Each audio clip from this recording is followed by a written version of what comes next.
Après avoir passé en revue toutes les cartes de la série Soleil, passons maintenant aux cartes de la famille Lune de l'oracle de Béline. Alors contrairement aux cartes solaires qui sont toutes des lames positives de clarté et de succès qui sont assez faciles à interpréter finalement, les oracles lunaires sont déjà beaucoup plus difficiles à lire. Alors il est vrai que notre astre de la nuit est réputé plus compliqué à décrypter et à interpréter par sa nature même, puisqu'il a un visage changeant, un caractère ténébreux et lunatique.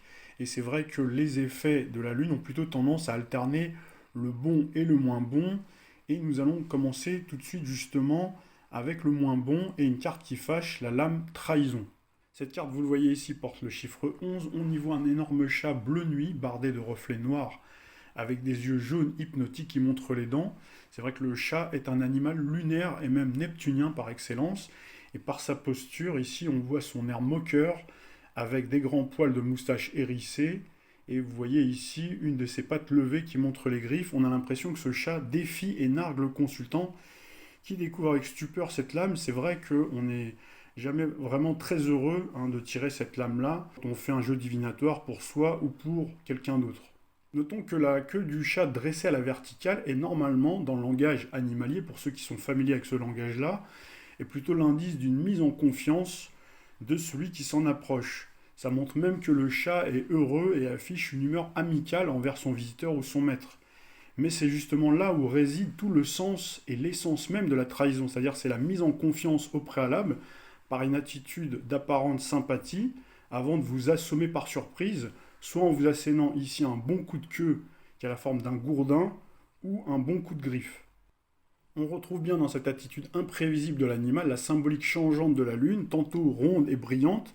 La lune éclaire, elle met en confiance, elle guide le voyageur et enchante les âmes sensibles, sentimentales et romantiques qui rêvent ou chantent au clair de lune, pendant qu'à d'autres moments la lune donne l'impression d'avoir disparu et de vous avoir abandonné dans la noirceur de la nuit.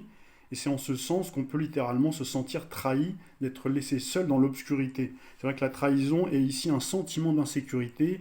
On est finalement livré à nos propres peurs et nos vieux démons du passé qui refont surface. Cette carte renvoie en fin de compte au passé ancestral ancré dans notre inconscient collectif à l'époque du Moyen Âge, où le chat était celui des sorcières, adeptes des sortilèges et des maléfices. Le chat noir qui porte malheur est bien entendu une simple superstition, d'ailleurs pas forcément partagée par tous, mais dans nos sociétés occidentales, cette croyance a traversé le temps et est encore très présente aujourd'hui. Cette lame renvoie donc à l'époque où le chat, pourtant l'un des meilleurs amis de l'homme, qui mange les souris et les rats des champs et tous les petits rongeurs qui dévorent les cultures, le blé et transmet les maladies comme la peste, a été sacrifié et trahi sur la base de cette croyance. Les chats furent ainsi, avec beaucoup de cruauté, sacrifiés et cloués sur les portes pour conjurer le mauvais sort et finalement la propre peur des gens. Alors je m'arrêterai là pour la symbolique du chat et vous laisse faire vos propres recherches pour approfondir si vous le désirez, mais vous avez déjà là en quelques mots les racines historiques, symboliques et même d'une certaine façon anthropologique de la lune, version chat qui représente toutes les forces cachées qui nous effraient et nous angoissent. Ces croyances et ces superstitions relèvent souvent des craintes irrationnelles qui sommeillent en nous, dans les tréfonds de notre inconscient et se matérialisent dans la vie réelle, soit parce qu'on se laisse dominer par ces puissances occultes produites par nous, ou parce que la faiblesse de nos vibrations cosmiques donne l'opportunité à des gens peu recommandables, sournois, animés d'intentions malsaines, voire démoniaques, de nous trahir. Trahir, c'est manquer à un devoir de fidélité et à des valeurs morales élevées de justice et d'honnêteté envers soi-même comme envers autrui. Les trahisons viennent très souvent de nos proches, de ceux qu'on aime le plus. On retrouve le caractère lunaire qui renvoie à la famille, aux racines et aux enfants.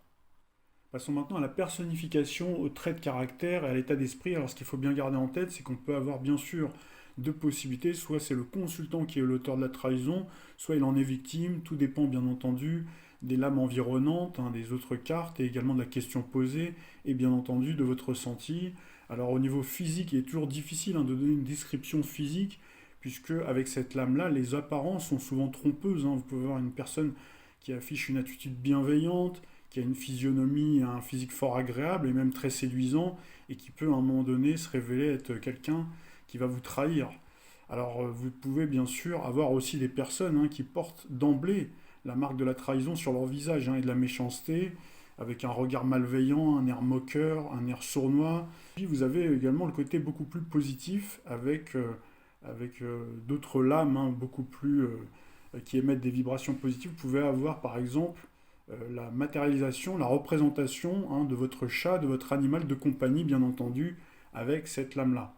Pour résumer, on a affaire sur le plan de la mentalité à quelqu'un de mal intentionné, à la moralité douteuse, quelqu'un de médisant, quelqu'un qui peut être mesquin, quelqu'un de calculateur, qui agit uniquement par intérêt, un hypocrite, un perfide, un vicieux, quelqu'un qui est de mauvaise foi, menteur, donc qui manque à sa parole, les beaux parleurs bien sûr, les gens qui sont mythomanes. Alors ça peut aller bien entendu beaucoup plus loin, tout dépend après des lames associées. Vous pouvez avoir vraiment quelqu'un de très méchant, cruel, donc quelqu'un de manipulateur, de jaloux, d'envieux.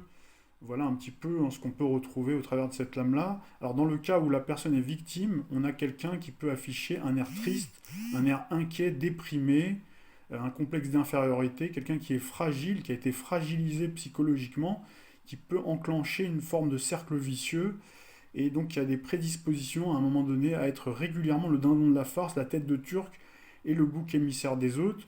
Vous pouvez aussi avoir quelqu'un qui se fourvoie et n'accepte pas, il ne s'accepte pas comme il est, et il fait croire aux autres des traits de caractère qui sont bien entendu complètement faux.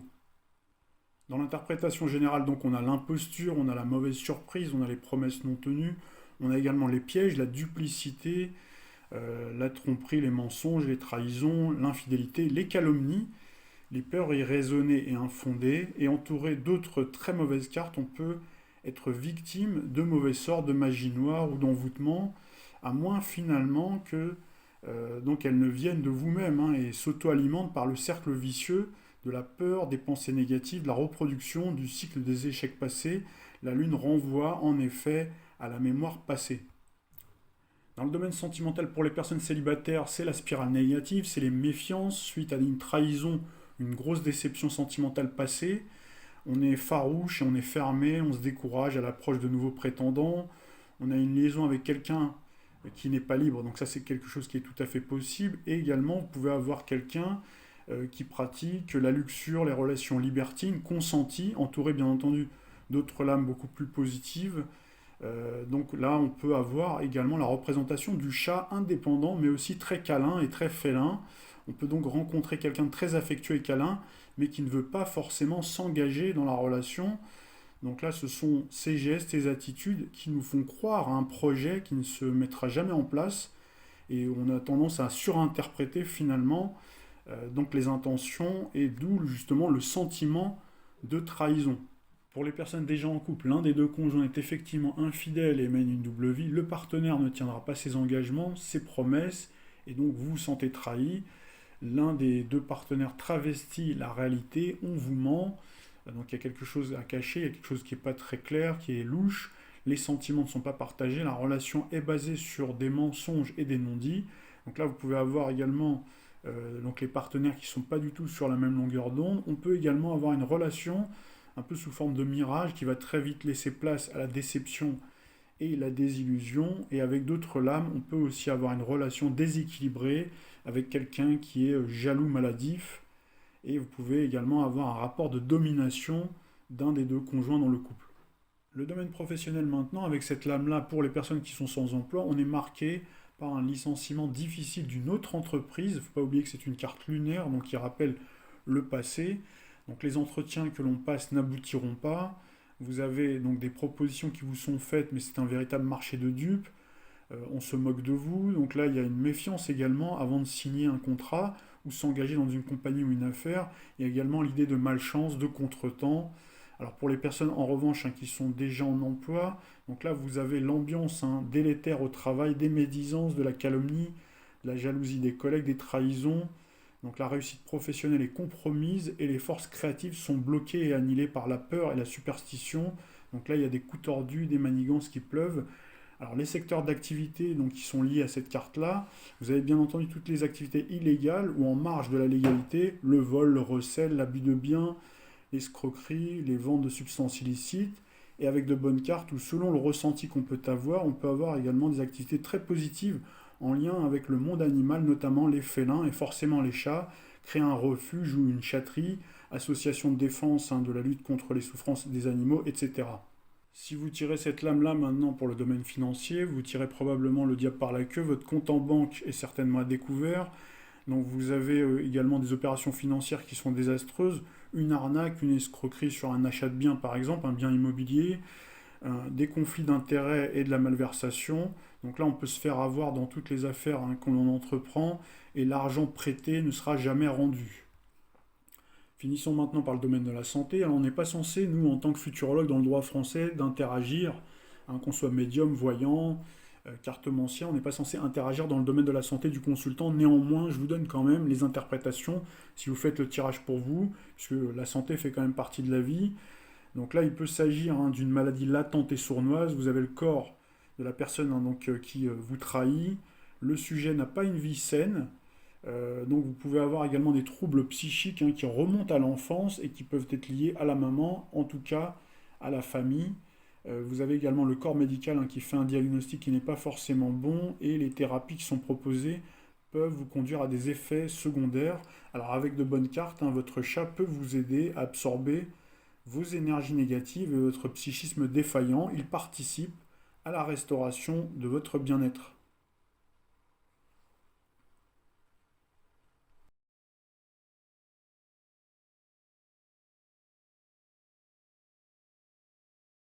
On va prendre notre prochain appel. Bonjour. Bonjour. Comment vous appelez-vous? Bonjour Isabelle, c'est Lucie. Ah, bonjour Lucie, vous allez bien? Ça va et vous? Ben, ça va très très bien. Alors rappelez-moi Oui. votre date de naissance, je sais que c'est 50 ou je sais plus, mais Oui, le 20 janvier 1950. C'est ça. Je vous laisse donc avec Yanis. Bonjour Lucie. Oui, merci. Bonjour Yanis. Très joli prénom, j'aime beaucoup.